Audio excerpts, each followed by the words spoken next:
Let's talk about treatment of burning mouth syndrome. Burning mouth syndrome আসলে খুব difficult to treat. এগুলো যেহেতু কোনো ধরনের অ্যাবসলিউট কোনো কজ পাওয়া যায় না, সেজন্য এগুলো ট্রিটমেন্ট করাটাও ডিফিকাল্ট। সো বার্নিং মাউথ সিনড্রোমের কোনো ট্রিটমেন্ট করার আগে আমাদের অবশ্যই অন্য যে কোনো ধরনের কজগুলোকে এক্সক্লুড করতে হবে, বাদ দিতে হবে যে অন্য কোনো কারণে তার বার্নিং মাউথ হচ্ছে কি না।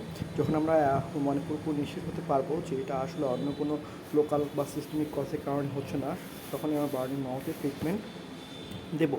বার্নিং মাউথ ট্রিটমেন্টের জন্য আসলে দুই ধরনের এক্সিস আছে। একটা হচ্ছে সাইকোলজিক্যাল কাউন্সেলিং, আরেকটা হচ্ছে যে আমরা কোনো সিস্টেমিক বা কোনো লোকাল ড্রাগস অ্যাপ্লাই করবো কি না।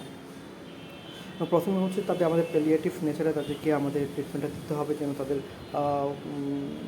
কোয়ালিটি অফ দ্য লাইফটা মোটামুটি রকমভাবে তারা মেনটেন করতে পারে তাদের ডিফিকাল্টিসগুলো পার করে।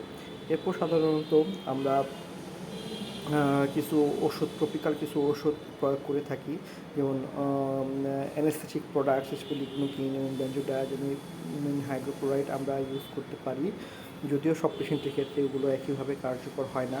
তারপর ট্রপিক্যাল ক্লোনাজেপাম আমরা মাঝে মাঝে ইউজ করতে পারি কিছু কিছু পেশেন্টের ক্ষেত্রে।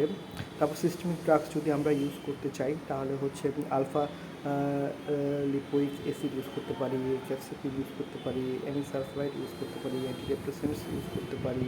তারপর কিছু কিছু ক্ষেত্রে আমরা কার্বাপেন্টিন ইউজ করতে পারি ক্রনিক পেইনের ক্ষেত্রে। সাইকোলজিক্যাল ট্রিটমেন্টের মধ্যে কগনিটিভ বিহেভিয়ারাল থেরাপি মাঝে মাঝে খুব কাজে দেয় পেশেন্টের ক্ষেত্রে। সো পেশেন্টকে এটা ভালো মতো বুঝতে হবে যে আসলে বার্নিং মাউথ সিনড্রোমের জন্য কোনো সিঙ্গেল অথবা শিওর শর্ট কোনো ট্রিটমেন্ট স্ট্র্যাটেজি নেই, বরঞ্চ আমাদের ডায়াবেটিস একবার হলে যেরকম সহজে কিউর করা যায় না, ঠিক সেরকম বার্নিং মাউথ সিনড্রোমও একবার হলে সেটাকে আপনি আন্ডার কন্ট্রোলের মধ্যে রাখতে পারবেন, কিন্তু এটা থেকে আপনি কমপ্লিটলি এরাডিকেশন পাওয়াটা আসলে ডিফিকাল্ট।